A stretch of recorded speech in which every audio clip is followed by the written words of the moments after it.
आपण व्यसनं वाढवत गेलो आणि नको ते बघत गेलो, हवं ते बघत नाही, त्यामुळे आपला आयुष्यातला पर्पजच विसरून गेलो. ज्यांचे रूट्स कोकणात आहेत ना, त्यांनी कुठे नंतर ते व्यवसायानिमित्त करिअर निमित्त तुम्ही जात राहता इथे महाराष्ट्रात, भारतात किंवा जगभरात कुठे, पण रूट्स विसरू नका. स्वतःसाठी काय केलं, तर तुम्हीच काय केलं नाही, तुमची मुलं कोकण शब्दच विसरते. What you think of cities, you plan well because you have avenues to plan. तुम्ही त्यांच्या प्रदेशात तुम्ही जाताय का? पण तुम्ही कुठलेच राहत नाही, म्हणजे ना त्यांच्या प्रदेशातले ना तुमच्या प्रदेशातले. फक्त आपण बोलत जाते परप्रांती येत आहेत आणि तुम्ही त्यांच्या त्रुटी ज्या आहेत ना थोडं निग्लेक्ट करा. आता शहरात किती त्रुटीचा विचारच करत नाही. तुम्ही तिकडे जगा, जास्त चांगलं जगा. इथे जगता जास्त डॉक्टरची मदत घेऊन. तुम्ही जे शब्द तुम्ही नेहमी वापरात, तुमच्या पाहतो कोकणवंत, ही एक थीम आहे चांगल्या रीतीने राबवली तर. आणि ही थीम फक्त विवेक गजरेची नसून प्रत्येक कोकणवासी. अगदी खरं आहे. सो नमस्कार मित्रांनो, आज पुन्हा आपण भेटतो आणि आज खूप चांगले गेस्ट आपल्याबरोबर आहेत. आपण आज नेहमी लोकांना आग्रह करत असतो कोकणवंत व्हा, आणि असं करताना फक्त मी सांगायचं आणि माझेच काही असेल ते अनुभव तुमच्याबरोबर शेअर करायचे असं न करता, व्यवसायाशी निगडीत जे व्यवसायात आहेत लोक आणि मुळात जे खऱ्या अर्थाने कोकणवंत आहेत अशा लोकांना आपण ह्या चॅनलच्या माध्यमातून त्यांना कनेक्ट करण्याचा आणि जास्तीत जास्त लोकांपर्यंत हा विषय पोहोचवण्याचा प्रयत्न करतोय. तर आज माझ्याबरोबर आहेत मनोहर पेडणेकर सरजी. यांची ओळख म्हणजे सगळ्यात महत्त्वाचं म्हणजे मराठी चेंबर ऑफ कॉमर्स ही जी संस्था आहे, जवळजवळ मला वाटतं 45 वर्ष जुनी आपली संस्था आहे आणि त्या संस्थेचे सध्या कार्यकारी अध्यक्ष ते आहेत. आणि अनेक वर्ष ही संस्था वेगवेगळ्या माध्यमातून लोकांपर्यंत पोहोचवते आणि विशेष करून मराठी जी व्यावसायिक आहेत त्यांच्यासाठी काम करते, तळमळीने काम करते. तर पेडणेकर सर, तुमचं एक तर स्वागत करतो सगळ्यात पहिल्यांदा आमच्या, आणि हा पहिला आपला अशा पद्धतीचा प्रयत्न आहे. आणि मगाशी जसं म्हटलं तसं कोकणवंत व्हा, तर ह्या दृष्टीने जेव्हा आपण म्हणतो त्यावेळेला एक तुमचे अनुभव आणि स्वतःचे वैयक्तिक अनुभव, आणि पेडणेकर सरांबद्दल सांगायला आवडेल की ते नुसते मराठी चेंबर ऑफ कॉमर्सचे अध्यक्ष आहेत या नात्याने नाही, ते एक अत्यंत ज्याला आपण म्हणतो नावाजलेले आणि प्रतिष्ठित असे व्यावसायिकही आहेत. आणि सगळ्यात महत्त्वाचं म्हणजे ज्याला आपण मूल्यवृद्धी म्हणतो, फक्त स्वतःसाठी नाही तर देशासाठीही तरी, ही एका प्रकारे करणारे जे कमीत कमी लोक आहेत त्यांच्यापैकी एक ते आहेत. कारण मॅक्झिमम त्यांचा जो लेदरचा व्यवसाय आहे आणि मॅक्झिमम जो त्यांचा व्यवसाय हा एक्सपोर्ट होत असतो, त्यांचे जे काही गुड्स आहेत ते. आणि हा व्यवसाय अनेक वर्षापासून अत्यंत नावाजलेलं असं लेदरच्या बिझनेसमधलं ते नाव आहे. आणि म्हणूनच मला, आणि स्वतः कोकणातले आहेत म्हणूनच त्यांना विचारावं असं वाटेल की सर, तुमचा अनुभव पहिल्यांदा की कोकणातला एक तरुण आणि त्याचा आत्तापर्यंतचा प्रवास याबद्दल थोडंसं सांगितलं तर बरं होईल. माझा जन्म जरी मुंबईतला असला, शिक्षण, व्यवसाय, थोडीफार नोकरी हे सगळं मुंबईमध्ये झालं, पण यंग असल्यापासून कुठेतरी एक नाळ जुळलेली असते बघा. तसं कोकणमध्ये लहानपणापासून जायचो आजोळी, टिपिकल सगळे जातात तसं. पण वाटायचं ह्या मातीत काहीतरी एक वेगळा गुणधर्म आहे. कोकणची भूमी अशी आहे की जिथे जास्त लोकसंख्या कमी नाहीच आहे. लोकसंख्या ज्याला आपण डेन्सिटी पॉप्युलेशन म्हणतो, त्याचप्रमाणे कुठे घाण नाही आहे. म्हणजे कोकणचे काही गुणधर्म जे आपल्याला सगळ्यांना दिसत आहेत ते अजूनही ते गेले कित्येक वर्ष मी पाहतो आहे. तुम्हाला पण माहिती आहे की कोकणमध्ये गटारं नाही जी मुंबईत तुम्हाला दिसतात. कोकणात गर्दी नाही. कोकणामध्ये तुम्हाला आत्महत्या कमी दिसतील खरं. आणि असे काही होतात बघा समाजाच्या विरुद्ध कामाची, तशी नाही तिकडे दिसत आपल्याला. तुम्ही इव्हन तुम्ही कोकणातल्या मंदिरांमध्ये जा, तिकडे तुम्हाला कधीही असे भिकारी दिसत नाहीत, बरोबर ना? खरं. इव्हन म्हणजे रस्त्यावर पण तिथे मार्केटमध्ये जा, भिकारी नाहीच जवळजवळ बघा. ह्या सगळ्या गोष्टी आहेत ना, तर नक्कीच तुम्हाला पुढे अट्रॅक्ट करतात. काहीतरी एक आपली पण एक आंब्याची बाग असावी, हाच एक नोकरी करता. आणि त्याच सुमारास वर्ष 2 वर्षात देवगड येते, म्हणजे चिंचवडे गावात, देवगडपासून एक 10 किलोमीटर दूर आहे. तिकडे वयाच्या 32 वर्षी आंब्याच्या म्हणजे हापूस आंब्यांची लागवड केली. आज बऱ्यापैकी झाली, त्यामुळे मला कनेक्ट होताच. आणि I use to take interest in everything. बरोबर. म्हणजे फर्टिलायझर्स असू दे की वेगवेगळ्या प्रकारचं फ्लॉवरिंग येण्याच्या वेळी स्प्रेइंगची गरज असते, सगळं शिकत होतो मी. वेगवेगळ्या ठिकाणी जाऊन काय गरज आहे. म्हणजे आपण पण करू शकतो. दिस इज नॉट डिफिकल्ट. हो की नाही. Every one can do it. फक्त आपण काय शहरात राहिल्यामुळे आपण आपल्या गरजा वाढवत गेलो. अगदी एक व्यसन लागत गेलं. हळूहळू बघा ही व्यसनं गेल्या 10-12 वर्षात तर फारच वाढली. एक डिजिटलायझेशनच्या नावावरती व्हॉट्सअप, यूट्यूब, मग काय इंस्टा, असं जे मला व्यसन बिलकुल नाही. आपण ही व्यसनं वाढवत गेलो आणि नको ते बघत गेलो. हवं ते बघत नाही. त्यामुळे आपला आयुष्यातला पर्पजच विसरून गेलो. अगदी बरोबर की नाही. आपल्या आणि तो पर्पज या शब्दाचा अर्थ कळेपर्यंत साठे ओलांडते. ज्यांचे रूट्स कोकणात आहेत ना, त्यांनी कुठेही नंतर ते व्यवसायानिमित्त, करिअर निमित्त तुम्ही जात राहता इथे महाराष्ट्रात, भारतात किंवा जगभरात कुठे, पण रूट्स विसरू नका. कारण मी तुम्हाला सांगतो, आफ्टर 60 तुम्हाला कुठेतरी ना एक खंत राहते. अगदी की आपण कोकणसाठी, आपल्यासाठी काय केलं, लोकांसाठी जाऊन दे, स्वतःसाठी काय केलं. जर तुम्हीच काय केलं नाही, तुमची मुलं कोकण शब्दच विसरतील. अगदी बरोबर आहे की नाही. त्यांना मग दुसरे हिल स्टेशन दिसत राहतील. शेवटी तुम्ही हिल स्टेशनला किती गेलात ना तरी 2-4 दिवसात पैसे देऊन परत येतात. ते तुमचं नसतं आहे ना. ते बरोबर. प्रत्येक गोष्ट विकत घेतलेली असते. इथे तुम्हाला प्रॉब्लेम कुठला येतो याचा विचार करूच नका. कारण आपण काय ना, अशा ठिकाणी आपलं घर व्हावं किंवा काहीतरी सेकंड होम असावं. अरे एवढं लांब असेल, तिकडे डॉक्टर असतील का, बाजार आहे का. अरे आज तुम्ही मुंबईत चांगल्या प्राईम ठिकाणी राहता. समजा आता मी विलेपार्लेत राहतो. आज सकाळी निघताना मी वॉक कुठे करू, हा पहिला प्रश्न मला पडतो. अगदी बरोबर. आज तुम्ही पार्ल्यात 3-4 कोटी रुपये देऊन घर खरेदी करता. त्याच्या मोबदल्यात तुम्हाला क्वालिटी ऑफ लाईफ काय मिळतं. खरं. त्याच्यापेक्षा माझ्या कोकणात बरीच क्वालिटी आहे. बरोबर आहे की नाही. आज 3-4 कोटीत घर घेतात, त्यासाठी आयुष्य तुम्ही पूर्ण वाया घालवता. त्यासाठी EMI भरा, हे करा, आणि नुसतं घर घेऊन नाही, परत बऱ्याच गोष्टी खरेदी करता. मग आयुष्यभर EMI भरत राहायचे. आठवड्यातून नाही, महिन्यात जरी तुम्ही 4 दिवस गेलेत ना, ते तुम्ही जे सुख घेऊन येता ना, त्याचे व्हॅल्यूच नाही. ॲब्सोल्युटली. सर, हे आपण घराबद्दल म्हणतोय किंवा लोकांच्या, म्हणजे तुमचे अनुभव तुम्ही शेअर केले. आता कोकणवंत हा जो आपला प्रयत्न आहे, याच्या माध्यमातून आपण लोकांना प्रेरित करण्याचा प्रयत्न करतोय की एक तर तुम्ही कोकण सोडू नका.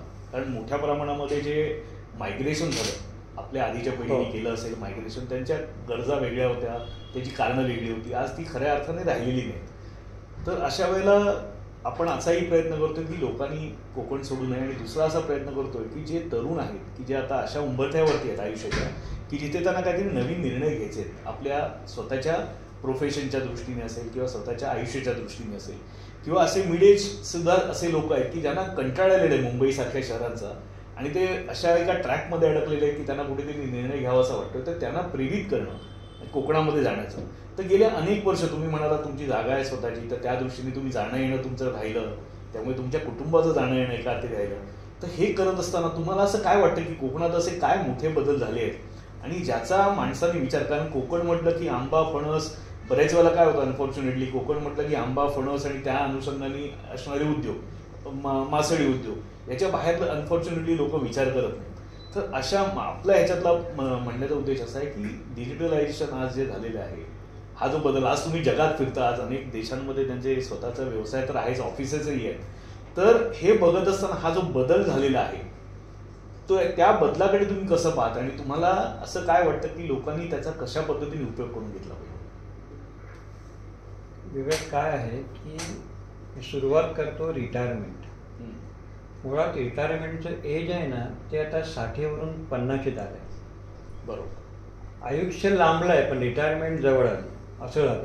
हो, बरोबर आहे ना. माणूस लोक दमले नाही, त्यांना काय आहे, ह्या समाजानेच त्यांना लवकर वयोवृद्ध करायला लागलं.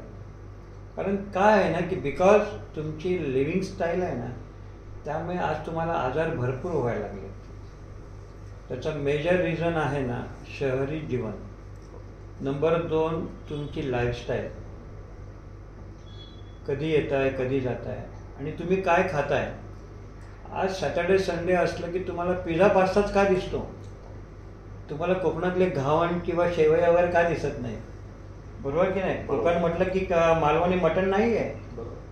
बरोबर की नाही. आज घावन आहे, तिथे शेवया आहे, तिथे मोदक आहेत, भाकरी साधी चुलीवरची आहे, चुलीवरचं वांग्याचं भरीत आहे, कितीतरी गोष्टी आहेत आणि ज्यामुळे तुमचा अत्यंत चांगला म्हणजे क्वालिटी वेळ जाऊ शकतो.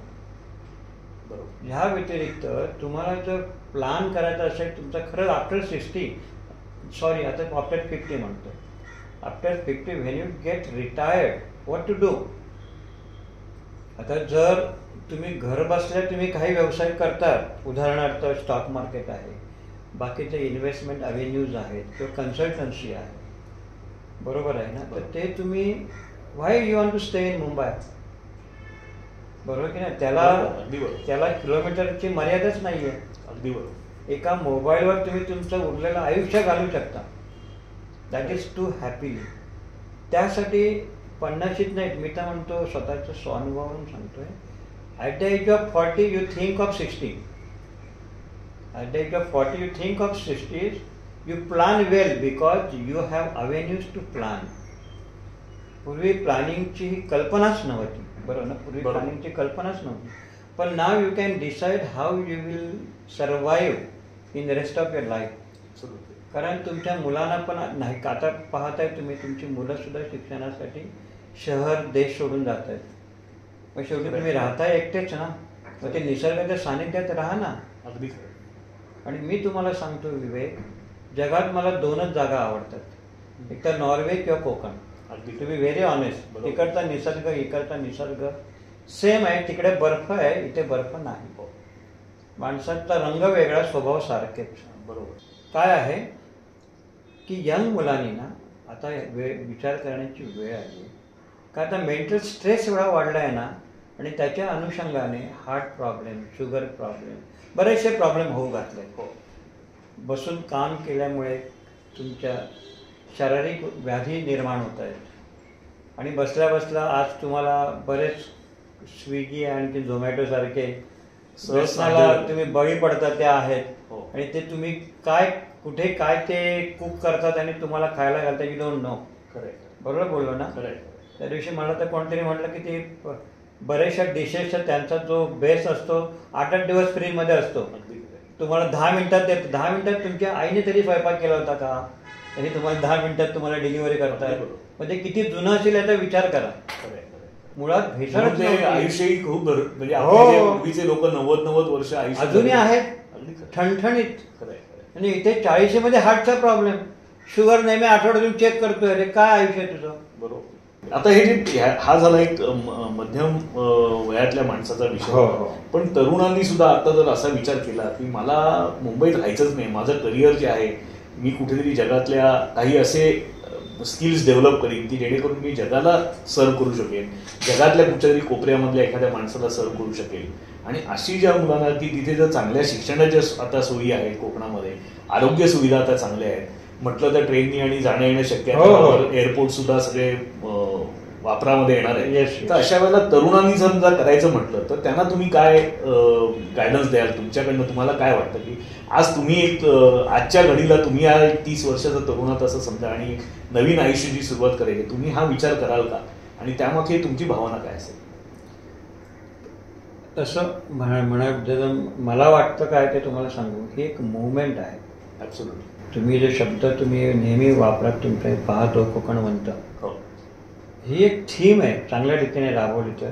आणि ही थीम फक्त विवेक गजरेची नसून प्रत्येक कोकणवासी, अगदी खरं, बरोबर आहे, प्रत्येक कोकणी माणसाला हे मनातून वाटायला हवं की माझं सुख कुठे आहे. यंग मुलांनी मी तर म्हणतो की त्यांनी विचार करायला हरकत नाही की तुम्ही फॉर एक्झाम्पल आज सगळेच कळलं का म्युच्युअल फंड SIP 60 नंतर तुम्हाला एवढे करोड मिळणार. अरे पण आजचे 1 करोड आणि 30 वर्षानंतरचे 1 करोड त्याची व्हॅल्यू आफ्टर दिस डेप्रिशिएशन म्हणा की इन्फ्लेशन म्हणा तर 1 करोडचे 10 लाखच होणार आहेत. लोक त्या महागाई 5 to 6% इन्फ्लेशन दरवर्षी वाढतंय बघताय. म्हणजे आपल्या असलेल्या पैशांची दरवर्षी 5 ते 10% व्हॅल्यू कमी होते. बरोबर आहे की नाही.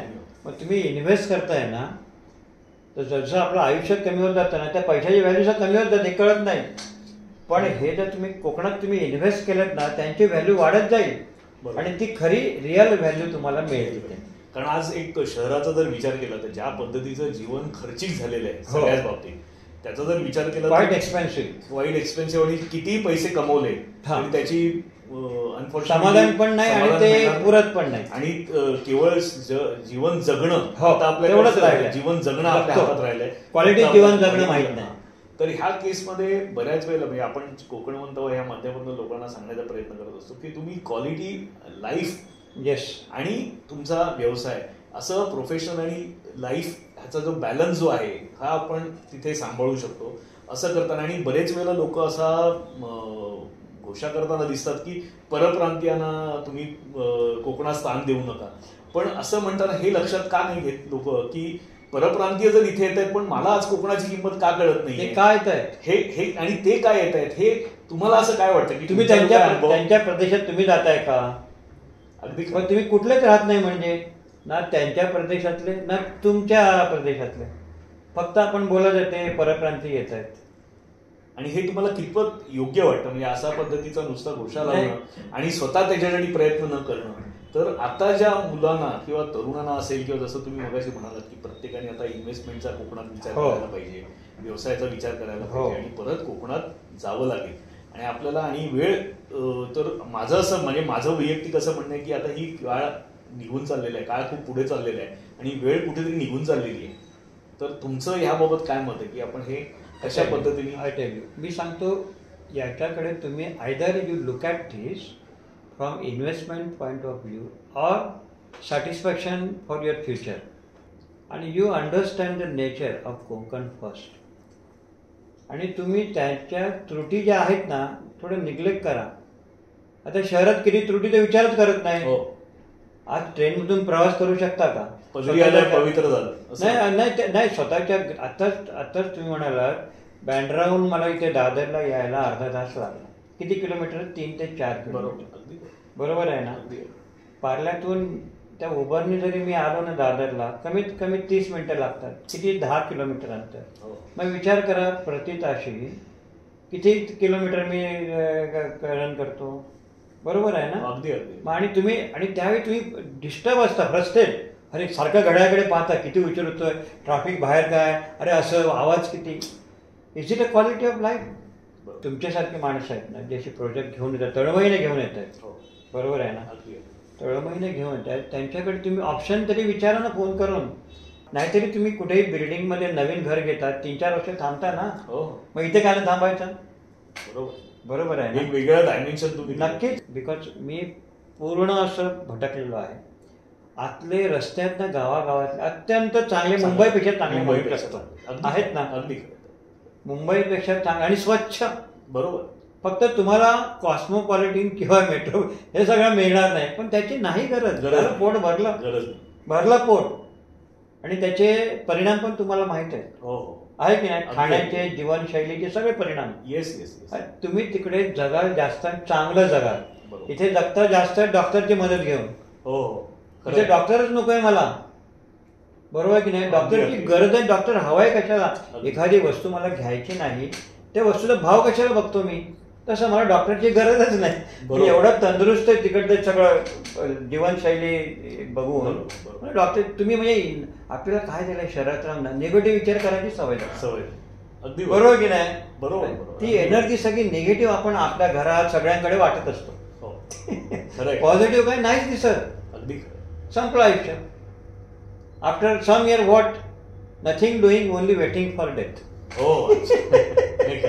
आणि एमसीसीच्या माध्यमातून आता आपलं मागे एकदा चर्चा झाली कोकणामध्ये आता आपलं कोल्हापूरमध्ये थोडंसं त्याबाबतही लोकांना सांगितलं आणि आपल्यासारख्या अनेक संस्था आहेत काम करतात आणि एमसीसी इतक्या वर्ष जुनी संस्था आहे. तर ह्याचे कोकणच्या दृष्टीने आगामी आपलं प्लॅन काय आहेत आणि लोक त्याच्याशी कसे जोडले जाऊ शकतात त्याबद्दल थोडंसं सांगितलं. मराठी चेंबर ऑफ कॉमर्स हे काही जुने मराठी नावाजलेले उद्योजक जे आता काही निर्वातले सुद्धा त्यांच्या पुण्याने आपण इथे आहोत. आज विचार करा, मराठी उद्योजकांची संस्था, उद्योग करणाऱ्यांची संस्था 45 वर्ष टिकून आहे आणि दादरसारख्या ठिकाणी 2+ ऑफिसेस आहेत. आय वुड से रादर से. बरोबर आहे. आपण जे आता इंटरव्ह्यू घेतोय किंवा आपण बोलण्याचं हे पण या प्लस बरोबर ना, कॉन्फरन्स हॉल आहे. तर त्याचा अभिमान सगळ्या मराठी उद्योजकांना वाटला पाहिजे, आम्हाला नाही. We are just running the show. म्हणजे आमचा तर उद्योग चालू आहे, सेट आहे. So now we want to give something to the society. Society which society उद्योजकीय. आज आपला तुम्हाला माहिती आहे का मंत्र काय आहे मराठी व्यावसायिकांचा, इथल्या चेंबरचा? संघटित व्हा आणि संघटित राहा. त्या म्हणजे आज मराठी उद्योजक जर एकत्र आले ना तर अशा असंख्य अपॉर्च्युनिटी आहेत. आपले बरेच उपक्रम आहेत. आता गेल्या काही वर्षात आपण याची व्याप्ती महाराष्ट्रभर वाढवलेली आहे. आता कोकणकडे पण वळतोय आपण. आणि त्याच्यावर प्रोसेस करणारी आता उद्योजक खूप आहेत. ते तर आता त्याच्यापासून वेगवेगळ्या गोष्टी बनवणारे बाय प्रॉडक्ट सुद्धा आहेत बरेचसे. आणि असं मी म्हणत नाही कोकण म्हटलं की फक्त ते कोकणचा मसाला आणि असं नाही आहे. बरोबर आहे ना. There are lot many products कळलं का हॅपनिंग इन कोकण.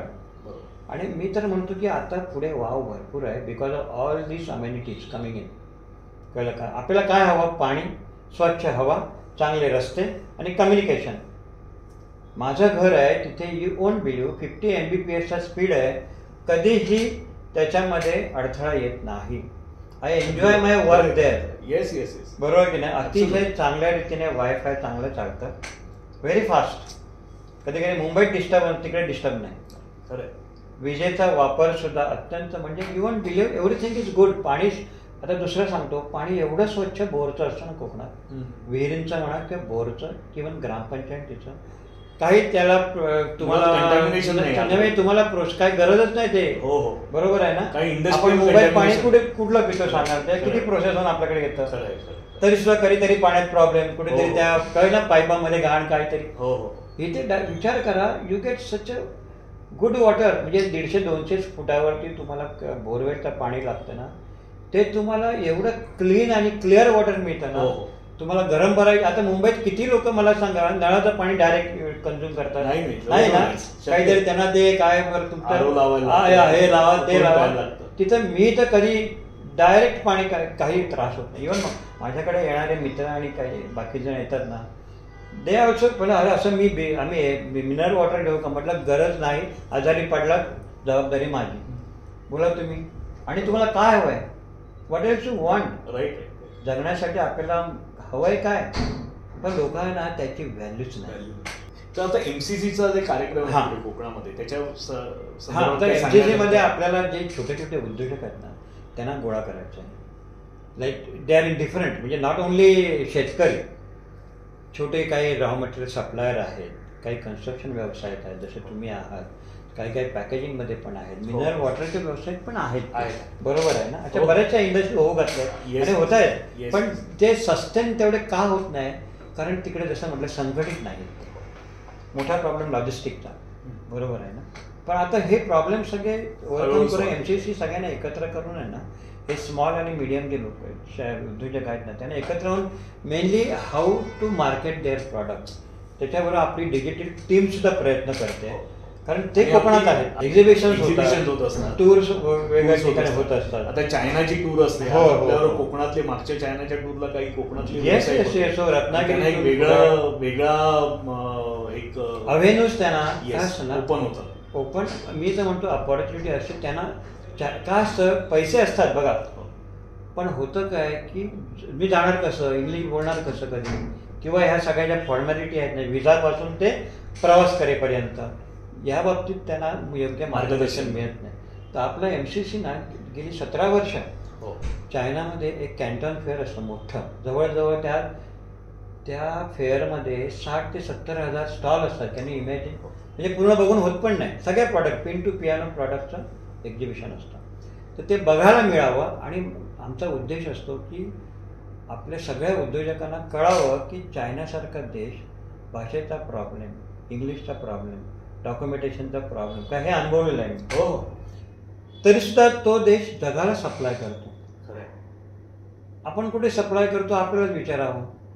बरोबर ना. अगदी बरोबर. हे शिकण्यासाठी. आणि त्याचा फायदा आजपर्यंत सांगू तुम्हाला जवळजवळ 800 ते 900 उद्योजकांनी घेतला. तुम्ही पण आलेले आहात. बरोबर. त्यामुळे का असं माहिती आहे, तुमची दृष्टी आहे ना ती थोडीशी बघा, इट गेट एक्सपांड. हो खरं, विजन मोठं विजन होतं ना. येस आय कॅन, एक संदर्भ बदलतात, कॉन्फिडन्स येतो. Yes I can do it. आपल्याला काय चांगलं आहे हेच अनफॉर्च्युनेटली, चांगले रस्ते आम्हाला दिसलंच नाही. मुंबईतले रस्ते म्हणजे सगळ्यात चांगले रस्ते ज्याला माहिती आहे त्याला चायना नाही, जग काय कुठे आहे ते नाही. भले ते आपले कॉम्पिटिटर आहे, पण कॉम्पिटिटर काय करतोय त्याचा अभ्यास तर आपल्याला करायला हवा की नाही. त्याचा फक्त द्वेष करत नाही, शिकणं, जसं परत तसं झालंय. बरोबर आहे, शिकणं हाच त्याच्यावरचा एक खरा नक्की नक्की. त्या सगळ्या सुधारणा आपण इथे करू शकतो ना. आपलं लाईफ कम्फर्ट झोन मध्ये ते बघून नेऊ शकतो. Yes yes yes. आणि it is possible. I am positive thinker. Yes yes. So thank you so much Pednekar sir. तर आता आपण सगळ्यांनी समजून घेतलं, म्हणजे पेडणेकर सरांचा एक व्ह्यू आहे, त्यांनी जग पाहिलेलं आहे, जगातल्या माणसांना, असंख्य माणसांना ते वेगवेगळ्या भेटलेले आहेत, त्यांचे विचार त्यांच्या गाठीशी आहेत, त्यांच्याकडनं आलेले अनुभव त्यांच्या गाठीशी आहेत, आणि MCCच्या माध्यमातून हे वेगवेगळे कार्य ते करतायत. तर सगळ्या लोकांना कळकळीची विनंती करतो, वेगवेगळे अँगल्स आहेत ह्या सगळ्या गोष्टीकडे. कोकणवंत व्हा ही खूप नॅरो, कोकणवंत व्हा याचा अर्थ कोकणात या आणि आमच्याचकडे बंगले घ्या हा नॅरो त्याच्यातला हेतू नाहीये. तर कोकणात या आणि कोकणात असाल तर कोकणातच राहा. सगळ्यात बेस्ट म्हणजे खरा कोकणवंत माझ्या दृष्टीने मी नेहमी सांगतो की जो आपल्या पडवीतनं व्यवसाय करून, घराच्या पडवीतनं व्यवसाय करून सुद्धा ज्यांनी जग पादाक्रांत केलं तो खरा कोकणवंत आहे. खरं. आणि जे जातील ते तर आहेतच, पण अशा लोकांनी येऊ नये, कोकणातनं सोडू नये. आणि कोकण फक्त त्याच लोक काय म्हणतायत त्याच्यावर न जाता एक स्वतःचं आयुष्य उभं करावं. आणि MCC सारख्या संस्था आहेत त्यांचा उपयोग करून घ्यावा. इथे यावं. मुंबईच्या ऑफिसमध्ये मी या व्हिडिओच्या माध्यमातून एक लिंक देण्याचा पण प्रयत्न करीन. त्यांचा संपर्क करावा. काही जे उद्योजक आहेत त्यांनी जोडलं जावं. तुमची जे काही शंका असतील, काही अडीअडचणी असतील, MCC तुमच्यापर्यंत पोहोचेपर्यंत न थांबता तुम्ही त्यांच्यापर्यंत पोहोचा. आणि काही अडचणी असतील तर इतर व्यावसायिक त्याच्यावरती कशा पद्धतीने मार्ग काढतात त्याचाही इथे तुम्हाला बऱ्यापैकी सपोर्ट मिळू शकेल. आणि लवकरात लवकर निर्णय घ्या. कोकण आपलं हातून जाण्याच्या अगोदर आपण कोकणापर्यंत पोहोचलं पाहिजे. ती नाळ तुटायची पर्यंत आता वाट न बघता आपली जी कोकणाची लाल मातीशी जुडलेली नाळ आहे ती फक्त काव्यातच नाही तर राहील आणि शेवट आपलं कोकण आपल्या हातातनं निघून जाईल. तर काळजी घ्या. लवकरात लवकर पॉझिटिव्ह विचार करा, कोकणवंत व्हा आणि निर्णय लवकरात लवकर घेऊन एक चांगला आयुष्य आणि आपल्याला स्वतःला आणि आपल्या कुटुंबाला एक वर्क लाईफ बॅलन्स असलेलं चांगलं आयुष्य गिफ्ट करा.